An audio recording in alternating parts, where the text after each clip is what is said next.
그래서 감기의 달 야고보 말씀을 묵상하고 있습니다. 오늘도 말씀 안에서 함께 만남에 감사하고 주시는 말씀이 우리의 갈 길 되시길 바랍니다. 오늘은 4장의 내용인데요. 4장의 내용을 다루기 전에 조금 개념적인 부분들을 우리 함께 정리해 가면 좋겠습니다. 우리의 신자의 삶이 일생 동안 이 세상 속에서 살아가는 동안 펼쳐져 가게 됩니다. 그럴 때 우리는 세상과 교회의 관계 속에서 균형 잡힌 바른 이해가 필요한 것 같습니다. 세상과 교회, 신자로서 이 세상을 살아가면서 저는 크게 두 가지의 키워드가 이해되어야 될 것 같은데요. 이 세상에서 잘 적응하셔야 됩니다. 적응해야 돼요. 그러나 동화되면 안 됩니다. 이 세상에서 구별되셔야 됩니다. 신자다움을 보이셔야 됩니다. 그러나 그것이 구분이 되면 안 됩니다. 세상 속에 살아가지만 세상에 동화돼서도 안 되고, 그렇다고 세상과 자신을 철저히 구분지어서 회피하며 멀어지는 것도 아니라는 것입니다. 왜냐하면 하나님이 우리의 일상 속에 일하고 계시기 때문입니다. 그래서 성도는 너무 우리가 잘 아는 것처럼 세상 가운데 살아가지만 신부는 하늘에 속한 자로서의 삶을 살아가야 되는 것이죠. 근데 이런 삶을 살아가는데 저는 두 가지의 경계가 필요한 것 같습니다. 하나는 세속화, 또 하나는 종교화입니다. 세속화라는 말은 그 말 그대로 교회 안에 세상이 훅 들어와 버린 겁니다. 이 거룩한 공동체 안에 세상의 가치관이 훅 들어와 버린 거예요. 그 세상의 가치관에 휩쓸려서 신앙의 본질이 변질되는 거죠. 종교화라는 것은 교회가 세상 가운데 보냄받은 사명을 소홀히 하는 겁니다. 교회 안에서만 갇힌 하나님이 아니라 온 세상의 하나님이신데, 그 온 세상 가운데 보냄받은 우리가 그 하나님의 주권을 인정하고 살아내므로 그곳에서 하나님께 영광 돌려야 되는 소명을 상실한 거죠. 그래서 종교 행위만 남은 거예요. 주일에만 신자인 거죠. 주일에만 신자. 하도 그러니까 어떤 설교자가 그런 말을 하더라고요. 교회만 다니지 마시고 교회가 좀 되십시오. 우리의 일상이 곧 하나님께서 보내신 선교지라는 발상, 생각, 그런 어떤 시선이 필요한 것입니다. 이걸 우리는 모이는 교회와 또 흩어지는 교회로 설명하기도 합니다. 그래서 여러분은 주안의 교회가 이렇게 주일마다 함께 모여, 때론 주의 이름을 함께 모여서 하나님의 말씀 안에서 하나님을 예배하고 서로 교제하는 이 모든 모이는 시간들이 참 의미가 있습니다. 그런데 문제는 모이기만 하면 안 된다는 것이죠. 우리 삶은 흩어져야 됩니다. 그 흩어짐은 파송의 개념입니다. 그래서 여러분, 우리가 예배를 마칠 때쯤 항상 파송의 축복의 시간을 갖는 겁니다. 그리고 우리의 예배의 시간 속에 파송받은 일상이 예배임을 기록하고 있는 이유가 거기에 있습니다. 이런 관점에서 특별히 야고보서 4장은 세속화되어가는 성도들을 안타깝게 바라보면서 그 세속화의 한복판에 욕망과 다툼과 교만의 문제를 지적하면서 다시 하나님께 돌아와라. 그게 너희의 진정한 모습이다. 이렇게 간절히 권면합니다. 그런 간절함이 4절에 담겨 있는데요. 우리 4절 같이 한번 읽어보겠습니다. 시작.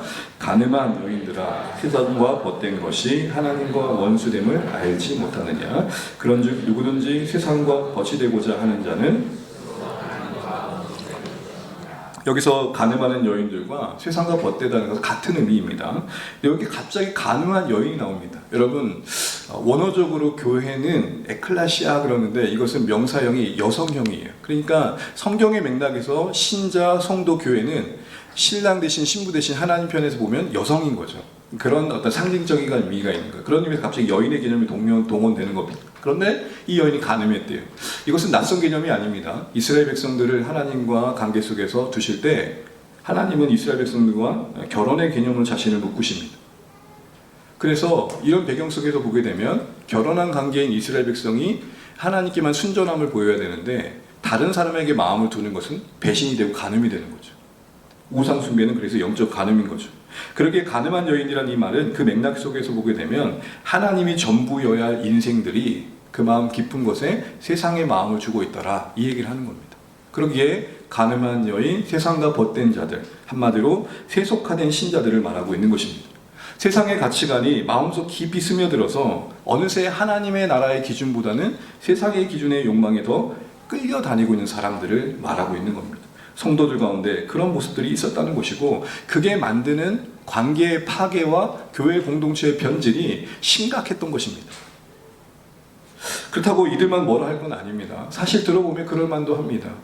본토의 땅에서 정착하고 있는 땅에서 고난으로 인해서 흩어졌습니다. 낯선 곳에 갔습니다. 떡하니 가보니 뭐 하나 갖추어진 것이 없으니 얼마나 자신들이 초라하게 여겼겠어요. 그리고 당시의 신자들 대부분은 또 노예들이었는데, 여러분 지금도 그렇지만 당시의 노예들은 멸시 그 자체의 대상이었습니다. 인간 취급도 못 받았어요. 그런 그들에게 간절히 바라는 건 뭐겠어요? 나도 저 사람들처럼 성공해서 떵떵거려야겠지, 그런 생각 갖게 되겠죠. 그럼 그게 무슨 잘못된 생각이겠어요? 그런데 문제는 뭐냐? 그걸로 자기를 말하려고 했던 생각이 너무 전부가 되어버렸다는 거예요. 이런 걸 전제로 우리는 야고보서 4장에서 제기하는 처방과 진단, 진단과 처방을 보려고 합니다. 여러분, 우리가 병원에 가보면 뭘 받아요? 진단을 받아요. 그리고 거기에 합당한 뭘 해요? 처방을 써주죠. 여러분, 조금 우스갯소리시고 그냥 지나치게 들어보세요. 여러분, 야고보서가 성경에서, 신약에서 야고보서가 풀네임이잖아요. 이걸 보통 줄이면 색인 같은데 뭐라고 돼 있죠? 여기 보면 약이 돼 있어요. 약. 야고보서가 약이 되려면 야고보서가 우리에게 말하는 진단 앞에 진실하게 서야 되고, 그 처방 앞에 순전하게 반응하셔야 돼요. 자, 그러면 뭐라고 진단합니까? 일단 문제 제기를 하는데요. 1절 3절을 보시게 되면 정욕, 즉 욕심은 세속화를 통해 더 심화되어져 가면서 결국 관계 속에 파괴를 만들고 신앙을 무력화할 뿐만 아니라 변질시키더라는 겁니다. 지금 야고보는 공동체 안에 어떤 다툼을 나누고 이야기를 하고 있습니다. 교회 밖에만 아니라 교회 안에도 여러 가지 갈등과 다툼이 있었던 것 같아요. 근데 이 다툼의 성격이 서로의 성격 차이라든지 어떤 조건의 차이라든지 성향의 차이가 아니라 근본적으로 욕망 때문이었다, 지금 그 얘기를 하는 겁니다. 이런 거죠. 내가 좀 더 잘나야 되는데 누가 어느새 잘나고 있네? 그럼 여기서 뭐가 생겨요?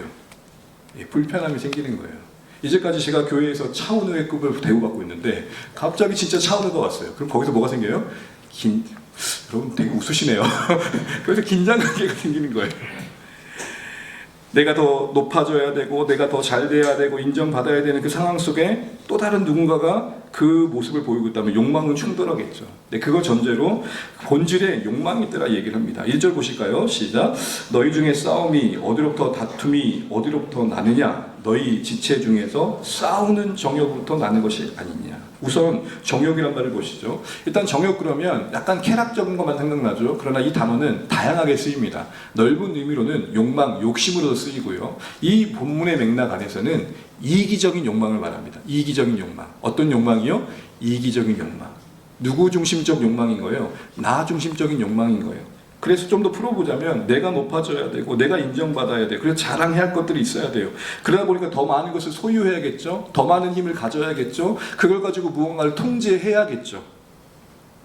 이런 일련의 연속된 흐름이 만들어지게 되는 겁니다. 그런데 문제는 이 정욕의 별명이에요. 정욕의 별명이 뭐예요? 싸우는이에요. 싸우는. 이건 무슨 말일까요? 정욕이 들어가는 그 순간 거기는 항상 싸움의 기운이 흐르더라는 거예요. 먼저 내 내면에서부터 싸움이 시작돼요. 신자된 자라면 적어도 우리 안에 하나님이 기뻐하신 쪽으로 살아야지라는 마음이 있습니까? 없습니까? 있어요. 그런데 정욕이 떡하니 내 중심에 자리하는 순간 그거가 뭐해요? 충돌해요. 근데 정욕이 더 세력이 커져요. 더 지배력을 발휘해요. 그러면 내 안에 하나님을 기쁘시게 하는 마음 어느새 쭈그러들고 정욕의 욕망이 나를 이끌어가는 거예요. 그런 싸움이 있어요. 내면화된 싸움. 더 나아가서 또 다른 인격의 정욕과 또 다른 인격의 정욕이 만나면 또 충돌하게 돼 있어요.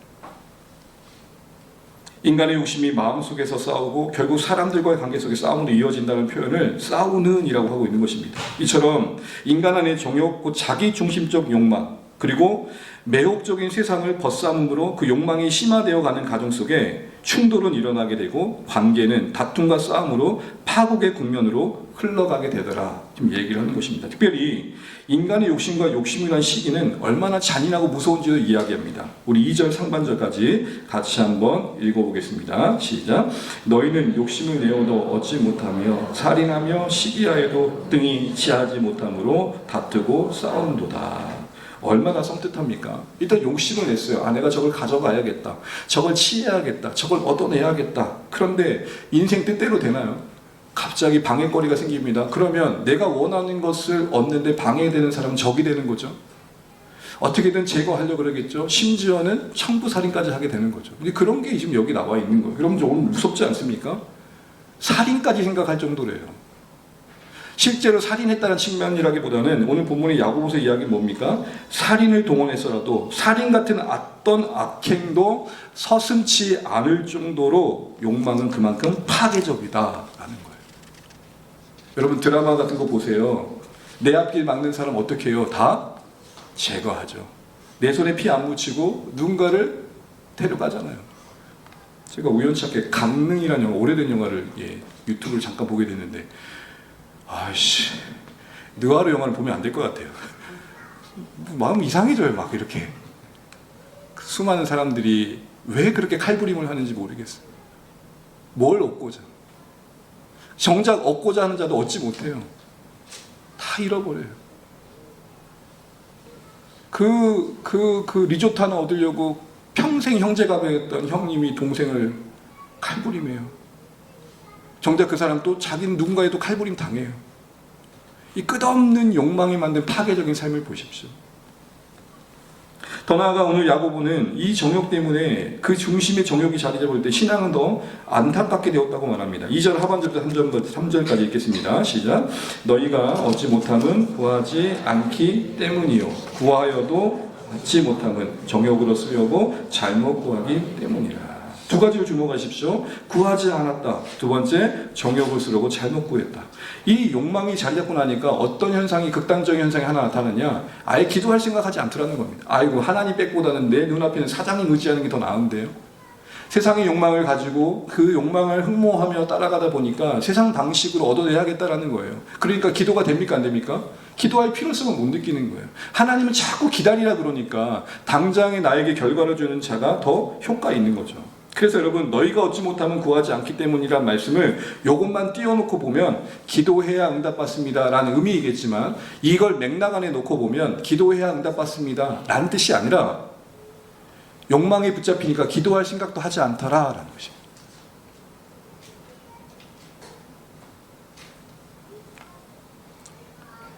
두 번째로는 그 욕망이 중심이 된 또 하나의 극단은 뭐냐면 기도하는데 기도가 자기 욕망을 이루는 수단이 되더라는 거예요. 그러니까 하나님이 우상처럼 자기 손에서 좌지우지 되길 바란다는 거예요. 여러분 왜 신을 섬기는 자들이 형상화할까요? 그 신을. 여러분 궁금해하지 않으세요? 왜 그 신을 자꾸 형상화하려고 그럴까요? 달고 닳도록 왜 만질까요? 그 저기 부산의 기장 쪽에 그 바닷가에 풍경 있는 절이 뭐죠? 용인 입구 쪽에 가보면요, 그 배 만지면은 남아를 남는다고 나와 있는 그 절상이 있어요. 그러면 얼마나 반질반질한지요. 수많은 사람들이 만졌겠죠. 왜 형상화할까요? 그래야 신을 찾는 자가 다루기 편해요.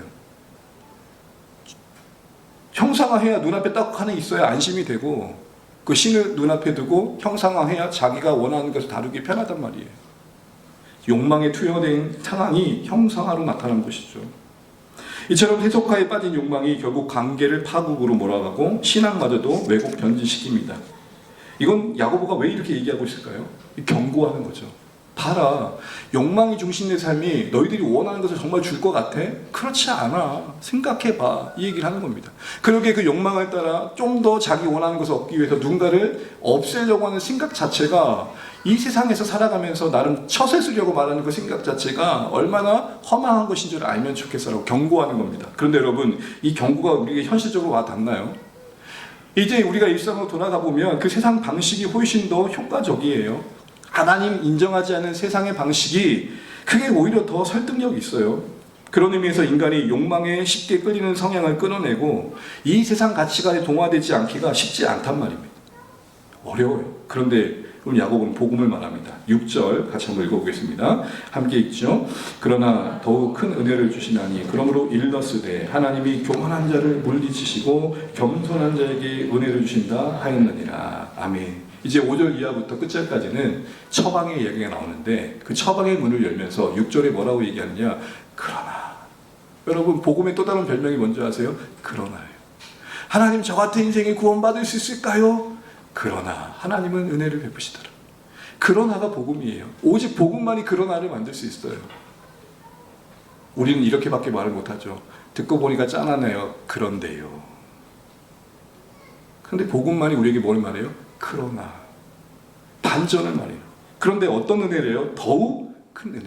더욱이라는 건 비교급이죠. 비교한다는 건 뭔가 맥락에서 그 무엇보다 더 크다는 얘기겠죠. 여기서 더 크다면 뭐보다 더 크다는 말일까요? 앞서 말하고 있는 인간의 욕망보다, 세속화의 물결보다, 세상의 유혹보다 하나님의 은혜가 더 크다는 것입니다. 그런 의미에서 더 크다는 건 뭐예요?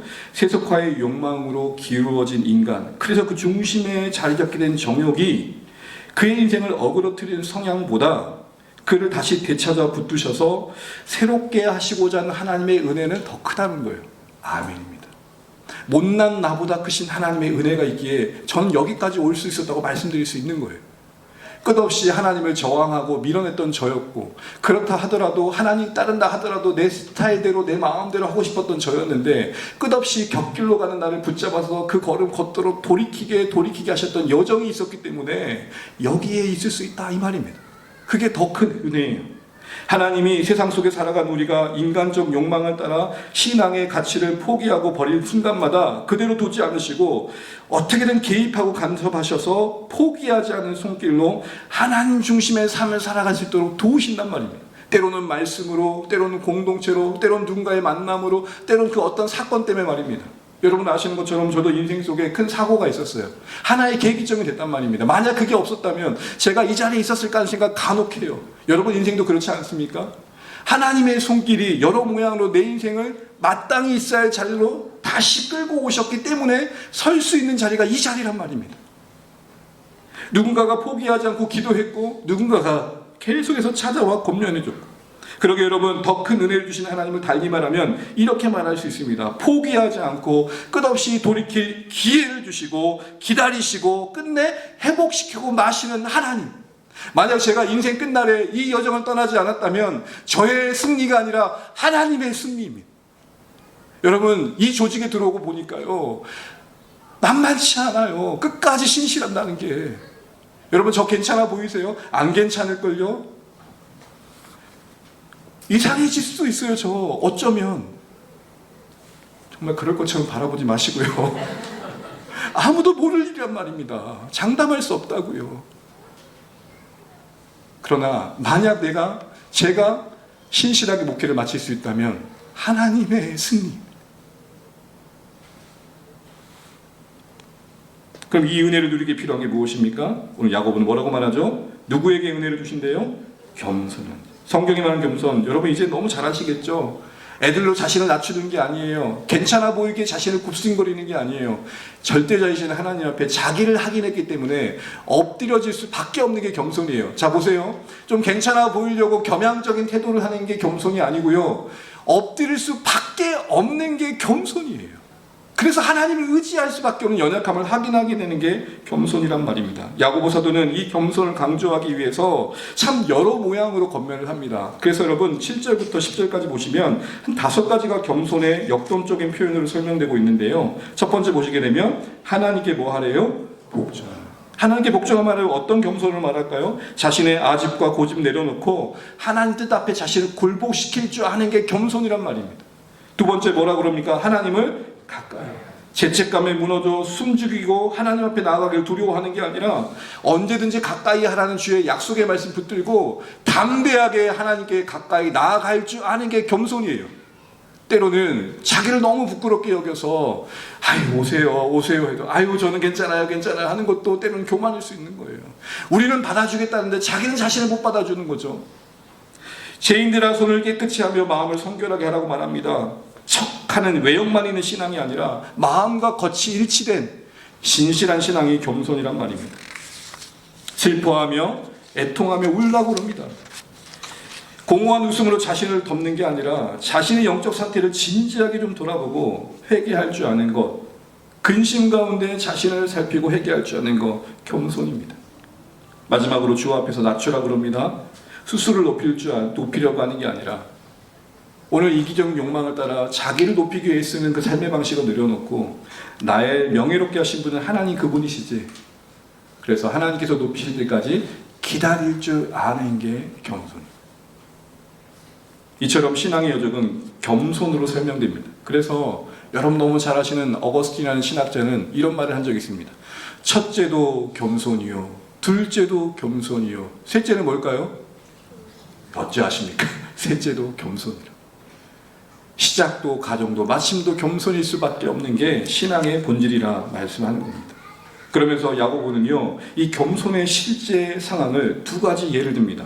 11절부터 12절, 13절부터 17절 두 문구로 나누는데 11절부터 12절에 이 겸손의 실제 적용의 내용은 뭐냐? 형제를 비방하며 판단하는 자리에 서지 말라는 겁니다. 왜냐하면 그건 오직 하나님만이 하실 수 있는 거니까. 그렇게 이런 말을 하는 거죠. 만약 당신이 율법에 대해서 지켜야 할 의무가 있는 당신이 율법을 만든 자처럼, 율법의 재판장처럼 행동하는 것은 하나님의 자리를 깨차고 있는 교만이니 경계하라, 이렇게 얘기하는 겁니다. 특별히 여러분, 이런 의문이 들 수 있어요.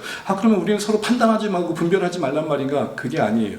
이 11절 12절의 판단은 뭐냐면 최종적인 판단을 말해요. 무슨 말인지 아시겠죠? 우리 삶을 분별해야 돼요. 판단해야 돼요.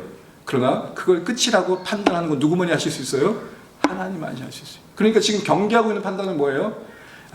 내가 저분 한두 번 경험해 보니까 이러지 말라는 거예요. 하나님이 우리 인생을 어떻게 일하실지 아무도 모르니까 그 판단은 하나님께만 맡기라는 거예요. 만약 96년도에 저를 본 분들이 있으면 저는 이렇게 얘기할 거예요. 저 인간 되겠나? 목사가 됐잖아요. 제 별명이 뭐였다고요? 96? 양아치. 96 양아치가 양육자가 됐잖아요. 그래도 부족하지만 하나님이 일하시잖아요. 지금 내 눈앞에 펼쳐지는 사람을 판단할 자리에 우리가 있지 않다는 말은 결정적인 결론을 낼 자리에 우리가 아무도 있지 않다. 그러면 겸손은 뭐예요? 사랑하는 이웃들, 가족들에 대해 누구도 판단한 자가 되지 않는 거예요. 저놈 저거 인간 되겠나, 이 생각하지 않으시는 거예요. 다만 하나님께 맡겨드리는 거예요. 두 번째 겸손은 뭡니까? 어느 유능한 기업자가 있는데 내년에는 이렇게 사업을 펼쳐봐가지고 저곳에서 이익을 내보려고 한 사람의 이야기를 가지고 와요. 그러면서 이렇게 말해요. 야고보는 인생아, 인생이 무엇이냐? 앞날을 알 수 없는 안개 같은 인생 아니에요. 여러분, 안개가 자욱히 깔려있지만 그 안개 하루 종일 계속됩니까? 해가 떠오르면 사라집니까? 사라져요. 곧 사라질 인생이 많이도 계획하고 있구나, 그렇게 말하면서 뭘 이야기합니까? 삶과 죽음과 모든 일을 주관하시는 하나님 뜻 안에 살지 않고 자기 뜻대로 자기 의지대로 무엇이든 이룰 수 있다고 말하며 자랑하는 것을 허탄하다 말씀하시며 이를 경계하십니다. 뭐가 교만일까요? 하나님이 허락하셔야만 되는 나의 삶의 영역임에도 불구하고 내가 마음만 먹으면 된다라고 생각하는 모든 것들입니다. 최선의 조건을 찾아 우리는 살아갑니다. 한번 묻죠. 그 조건을 얻으셨어요. 얻는 그 다음날 하나님 여러분 부르시면 어찌할래요? 아무도 모르는 겁니다. 허락하신 안에 사는 인생입니다. 그래서 우리는 겸손하다는 게 무엇입니까? 뭐 계획 없이 산다는 말이 아닙니다. 내 인생의 죽음과 삶이 하나님께 달려있으니 오늘도 나의 삶을 당연시 여기지 않고 감사하며 사는 것이고 앞으로 해야 될 일조차도 계획은 하되 하나님 허락하시면 하겠습니다 라는 마음으로 사는 거예요. 지금도 있지 않아요. 제가 종종 말씀드리죠. 신학교 때 어떤 분이 첩전장을 줬는데 저는 평생 그런 첩전장 처음 봤어요. 주님께서 허락하시면 이날 저희 결혼합니다. 한다는 거예요? 만다는 거예요? 저는 지금까지 본 첩전장이 이랬어요. 오세요. 축하해 주세요. 축복해 주세요. 그런데 그 친구, 그분은요, 주님께서 허락하시면 이날에 저희 결혼합니다. 너무 홀리해. 그런데 생각됐어요. 당연한 거 아니다. 그런데 여러분, 이렇게 말하고 나니까 좀 뭔가 아쉬워요. 여러분, 정말 우리는 이런 하나님의 겸손한 자에게 베푸신 은혜, 그 더 큰 은혜를 소망할 수 있는 걸까요? 정말 우리는 안당한 이 현실이 바뀔 것을 볼 수 있을까요? 정말 우리는 하나님께 겸손히 맡기면 하나님이 내 생각보다 더 크신 생각으로 이루어질 것을 신뢰할 수 있을까요? 아직도 변화되지 않아 답답한 내 현실을 하나님께 맡기면서 조금씩 몸부림치다 보면 달라질 내 인생의 모습을 다음날 볼 수 있을까요? 여기에 우리는 소망을 가질 수 있는 이유가 뭘까요? 4절 5절의 그 이유를 야고보는 말합니다. 함께 읽죠. 간음하는 자들아, 너희는 하나님이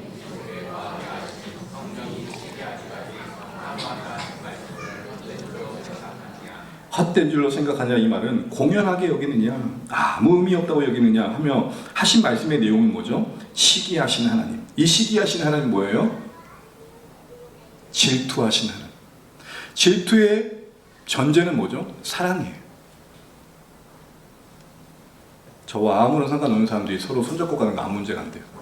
근데 우리 와이프가 다른 남자랑 손잡고 가네? 뭐 어떻게 되는 거예요, 이거? 어떻게 해야 돼요? 일단 가만히 있어요. 달라질걸요, 반응이. 뭐가 전제된 거죠? 사랑. 사랑은 질투를 낳아요. 하나님이 자기 백성이라고 여기는 이스라엘 백성이 딴 데 관심 갖고 있고 딴 데로 가고 있으니 하나님이 열 받아요, 안 받아요? 열 받아요. 그게 질투예요. 그런데 오늘 그 말씀을 가져와서 야고보가 얘기하는 거예요. 성도들이요, 가늠한 자들이요, 세상이 아름다워 세상으로 마음을 두고 있는 자들이요, 겸손한 자에게 은혜를 주신 하나님을 우리가 신뢰할 수 있는 이유를 기억해라. 하나님이 우리를 시기하시기까지 사모하신다. 이 말이 무슨 말이에요? 세상의 것들의 마음을 뺏길 때 우리 안에 주신 성령을 통해 우리가 오직 하나님께 속하기를 간절히 바라신다는 말이고, 그만큼 우리를 아끼고 사랑하고 계신다는 말을 이렇게 하고 계시는 거예요. 그러니 우리를 그렇게 사랑하시는 하나님의 약속, 그리고 우리를 향한 말씀이니 믿을 수 있습니까, 없습니까? 있다는 거예요. 우리가 하나님의 약속에 의심될 때마다 그래서 떠올려야 할 사건이 있습니다. 우리 주 예수께서 자신을 내어주신 십자가. 우리가 아직 죄인 되었을 때에 하나님께서 우리에게 자기 사랑을 확증해 주셨다는 그 자리, 거기서부터 우리는 다시 한번 하나님의 약속을 바라보게 되는 것이죠. 이런 의미에서 오늘 야고보 사도는 이런 하나님의 우리를 향한 안타깝게 여기신 사랑 안에서 겸손한 자에게 베푸신 은혜의 약속을 붙들고 다시 하나님께로 돌아오라고 초청하고 있는 것입니다. 자, 이 말씀을 전제로 우리 말씀을 매듭지어 가면서 관계의 지혜를 좀 생각해 보려고 합니다. 여러분, 오늘 본문은 성도들이 세상의 물결에 휩쓸려 가고 있는 현장을 다루고 있습니다. 그 세속화에 빠져서 그들 안에 작은 세력이었던 정욕이 심화되어지는 거예요. 여러분, 희한하죠? 우리가 하나님의 은혜의 환경에서 노출되는 양이 줄어들고 세상의 화려함에 많이 노출되면 노출될수록 우리 안의 욕망은 어느새 하나님께서 원하신 쪽보다는 세상의 걸음을 따라가기가 더 쉬워져요. 내 안에 내 욕망이 내 자리에, 마음의 중심의 자리를 잡게 돼요.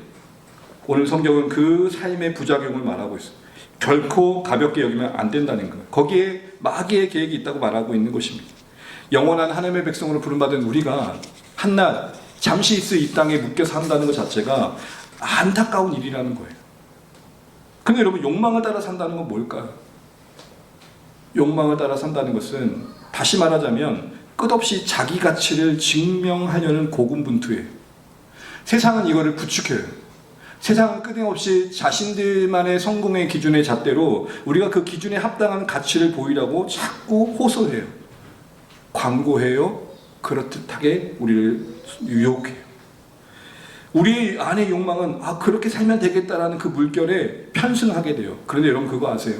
이런 세속화를 따라가 우리의 욕망의 무한순환, 이 무한 루프는 우리의 인생을 안타깝게 한다는 거예요. 그래서 주의해야 돼요. 생각해 보십시오. 내가 내 자신의 가치를 세상 전공의 잣대를 기준으로 증명해내는 과정 속에 우리는 필연적으로 뭘 하게 되냐면 비교를 하게 돼요. 비교를 하다 보면 못 미치면 자격지심을 가져요. 여러분, 자격지심할 때 이 격이 무슨 격인 줄 아세요? 한자로 칠격, 때릴 격이에요. 누구를 때린다는 거예요? 자기를 때린다. 비교 속에 나를 때려요. 나를 파괴해요. 그리고 결핍의 깊은 허탈에 빠지게 되고 그 상대만큼 욕심은 가인돼요. 그래서 눈에 보이는 좋은 거는 내가 다 취해야겠다는 욕망에 더 자라가는 거예요. 결핍 가운데. 근데 그러다 보면 언제까지나 얻을 수 있는 게 아니잖아요. 오늘 본문에 보게 되면 욕심을 이야기하면서 얻는 자가 없다라는 말을 계속 반복해요. 다 뜻대로 될 것 같은데 그러지 않다는 거예요. 근데 이런 시간이 쌓이면 어떻게 될까요? 점점 상대적으로 뒤치는 것 같고 무시당할 거라는 내 내면의 불안은 나를 더 허덕이게 해요. 우리 안에 가치를 증명하는 일에 이 고단함이 끝이 없음에 지쳐요. 만약 사랑이라는 게 조건을 따지기 시작하면 피곤해져요. 너가 이렇게 해주면 넌 이렇기 때문에 이 조건과 전제가 사라지고 나면 사랑은 흔들리니까요. 그러기에 쉼은 조건을 끼얹는 사랑 안에 있는 것이죠. 가치를 끊임없이 증명해내야 되는 이 여정이 피곤해요. 숨고 싶어요. 그래서 여러분 40, 50대 중년 남자들이 많이 보는 TV가 뭔지 아세요? 자연인. 그런데 아이러니한 게 자연인들이 TV 나온 거 좋아해. 요즘 박혜경 작가님이 신사에 엄청 오랫동안 끙끙대면서 쓴 작가의 그 시나리오를 바탕으로 한 드라마가 있죠. 못자무사 보셨어요, 여러분? 이거 안 통하나? 모두가 자신의 무가치함과 싸우다. 이거 혹시 보신 분? 이러면 통하지 않겠군요. 내려오시죠. 네. 무가치한 분은 보신 거예요, 지금. 네. 이 영화를 보게 되면 간단히 설명하면 영화계 이야기인데 이 영화계의 왕따 황동만이 등장해요. 이 황동만은 말이 겁나 많아요. 쉴 틈 없이 말해요. 그리고 그 말의 내용인즉슨 상대방을 힘없이 깎아내려요. 왜 그런가 봤더니 자기 내면 안에 영화상으로 이제 할아버지가 나오거든요. 쭉 올라와가지고 이렇게 말해요. 너는 존재 가치가 없다. 얘가 말하기 전에 떠드는 거란 거예요. 무슨 말이죠? 또 그 얘기 들을까봐 내가 더 말을 채워서 밀어내고 싶었다라는 거예요. 한마디로 절규였어요. 자기의 무가치함을 마주하고 싶지 않은 절규. 그런데 주변 사람들은 그 떠듦이 피곤해요. 이해가 안 되니까. 맨날 누군가를 디스하고 깎아내리고 말 많은 황동만이 귀찮아져요. 그래서 자기들의 아지트 모임에 황동만 출입 금지를 붙여요. 근데 이 황동만 씨의 이 떠듬 이면에는 절규를 본 사람이 있었어요. 드라마상에 변은하라는 천재 작가가 등장해요. 이 작가는 황동만의 떠듬 속에 절규를 봐요. 그리고 그 안에 숨겨진 가치를 봐요. 그리고 영화는 계속 진행되는 가운데 이 황동만 씨는 변은하를 만남으로 자기 삶을 찾아요. 여기서 저는 뭘 봤느냐, 우리 인생의 가치는 누구에게 해석되어지냐에 의해서 바른 방향을 찾을 수 있다는 거예요. 욕망이 우리를 이끌어가고 세속화의 물결에 우리가 휩쓸리지 않느냐면 누구의 해석에 의해 나를 자리매김하고 있는지를 점검해 보셔야 돼요. 우리는 누구의 해석에 우리 인생을 맡겨야 됩니까? 하나님의. 왜죠? 하나님이 우리를 지으신 분이니까. 오직 그분만이 나를 아시고 오직 그분만이 나에 대해 말씀해 주실 수 있는 권위가 있으시니까. 오직 그분만이 나에 대해 말씀하신 것이 정당하며 옳으며 합당하기에. 하나님 우리를 뭐라고 말합니까? 상품이 아니라 작품이라고 말합니다. 단 하나님뿐인 인생이라고 말합니다. 그러기에 우리가 하나님의 해석에 의해 우리의 인생을 헤아리고 보듬고 살아간다는 것은 단 하나뿐인 우리의 인생을 보내신 하나님의 뜻을 따라 살아내는 거예요. 그게 어떤 역할이든. 세상이 만든 가치, 그 성공 잣대의 기준으로 나를 증명해내기 위한 고단한 삶을 내려놓고 비록 연약하고 부족하지만 내 삶을 아끼고 사랑하는 거예요. 그 안에 담아내신 하나님의 뜻을 보면서 오늘 황동만 씨는 많은 사람들이 조롱할 때 하도 열받아가지고 이런 말을 합니다. 나는 이 무가치함의 끝에서 빛나는 진실이 무엇인지를 너희에게 보여줄 거야. 저 영화 나가도 되겠지 않을까요? 여러분, 이 땅에서 우리가 보여줘야 빛나는 진실이 뭐예요? 사람들은 야, 너는 그 정도밖에 안 되는 시선 속에 여러분이 보여야 할 빛나는 진실이 뭐예요? 나는 창조주 하나님의 자녀이다. 그래서 요한일서 2장 17절에 이렇게 말합니다. 함께 읽죠. 이 세상도 시작. 이 세상도 그 정욕도 지나가되 오직 하나님 뜻을 행하는 자는 영원히 있고. 지난 것들에 마음 두지 말라는 것. 하나님의 해석하신 말에 우리 인생의 가치를 잘 발견하셔야 돼요. 하나님의 형상으로 빚어졌다는 것은 그 누구도 대체할 수 없는 유일한 인생이라는 거예요. 그래서 누구처럼 살아야 된다는 성공 공식이 전혀 적용되지 않는 거예요. 누구처럼 살아야 성공이라는 말이 전혀 해당되지 않는 인생들이 우리 각자예요. 하나님이 우리 삶에 보내신 곳에서 소명을 따라 산다는 건 뭘까요? 섬기는 거. 섬긴다는 건 뭘까요? 나를 통해 누군가가 빛나는 거예요. 자, 보시죠. 세속화를 따라가는 삶의 가치는 뭐예요? 내가 빛나야 돼. 내가 빛나야 돼. 빛나기 위해 주변을 활용해요. 그런데 하나님의 뜻을 따라 내 하나님의 형상됨의 진실을 확인한 자들은 내 삶은 누군가를 성공시켜주게 보낸 내 역할을 확인하고 누군가를 빛나게 한단 말입니다. 욕망의 시대에 신자들이 회복해야 할 삶이 뭡니까? 나도 같이 빛나야 되는데, 나도 저 명품을 둘러야 되는데, 나도 저 집에 살아야 되는데, 나도 저 차를 타야 된다라는 빛나기 위한 몸부림이 아니라 내가 누군가를 빛내주는 몸부림이 있어요.